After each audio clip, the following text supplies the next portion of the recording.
সারা দেশে 538টি ফায়ার স্টেশনের মাধ্যমে এই বাহিনী সেবা প্রদান করে যাচ্ছে, যা চাহিদার তুলনায় যথেষ্ট নয়।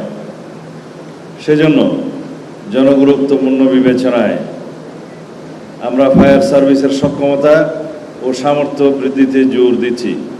ইতিমধ্যে 20টি ফায়ার স্টেশন নির্মাণ ও পুনর্নির্মাণের প্রকল্প বাস্তবায়নের কাজ চলমান রয়েছে।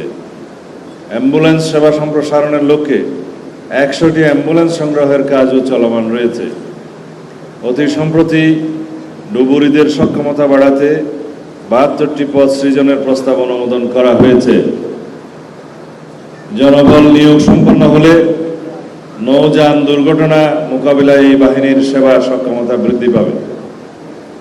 তাছাড়া এই বাহিনীর ফায়ার স্টেশনের সংখ্যা বৃদ্ধি এবং পরিকল্পনা অনুযায়ী সদস্য সংখ্যা 30,000-এর অধিক করার জন্য ফায়ার সার্ভিসের অর্গানোগ্রাম পুনর্গঠনের প্রস্তাবও বিবেচনাধীন রয়েছে।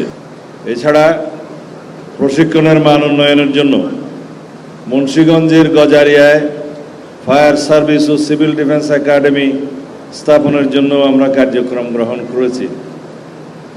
আমাদের নির্বাচনী ইশতেহারের আলোকে ইতিমধ্যে ফায়ার সার্ভিস ও সিভিল ডিফেন্সের বিভিন্ন উন্নয়ন পরিকল্পনা সাজানো হয়েছে।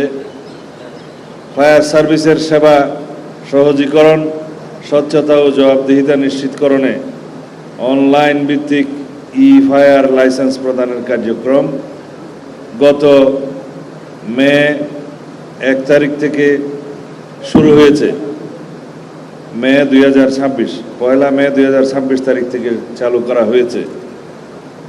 আমরা আশা করি পরিকল্পনা অনুযায়ী বাস্তবায়ন সম্ভব হলে ফায়ার সার্ভিস ও সিভিল ডিফেন্সের সক্ষমতা বহুগুণ বৃদ্ধি পাবে।